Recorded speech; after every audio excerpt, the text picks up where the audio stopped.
I'll just read straight from my submission for the benefit of the people in the room that haven't seen it.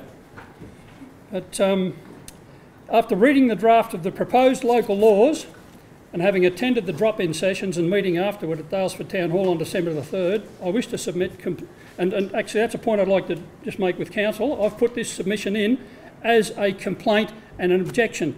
I believe I'm entitled to an acknowledgement of complaint. I haven't received that yet. Can I expect to?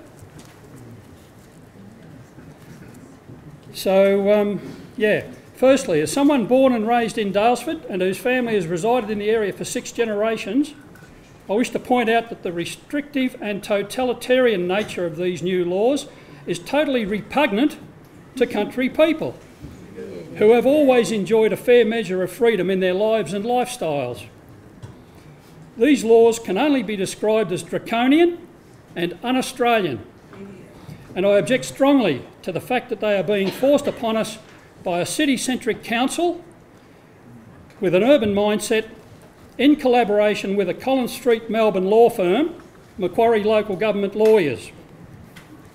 I object strongly to the fact that Local Law Number 2 has been drafted by people with a highly regulated Melbourne background and mindset, as opposed to people with a local/country mindset. This has led to some ridiculous shortcomings in the draft. I object to the fact that these laws will undermine our rights, our liberties and our freedom as country people and as Australians. Our newly appointed Mayor, ex-Melbourne, has stated in the local press that she would use her position to focus on embedding contemporary governance practices for the council.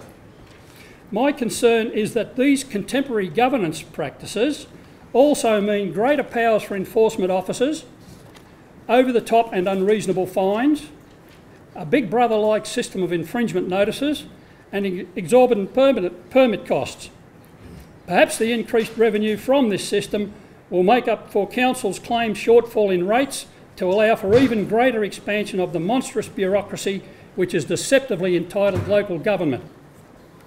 I object and complain about all the points raised in the above paragraph, but my main point of objection and complaint is that we long-term locals in Daylesford, Hepburn and surrounds are having these draconian measures imposed upon us by a top-down force which is external to our local community. External interferences behind the local laws such as the Municipal Association of Victoria, the Victorian Local Governance Association and the state government. Local laws should take into account existing use rights and the long-term traditions of local people, paying heed to the rights, liberties and freedoms Australians have enjoyed pursuant to our federal constitution. They should not just be redrafted to suit the whims of tree changers, tourists and new residents. And this is an emerging fourth right. You people need to wake up.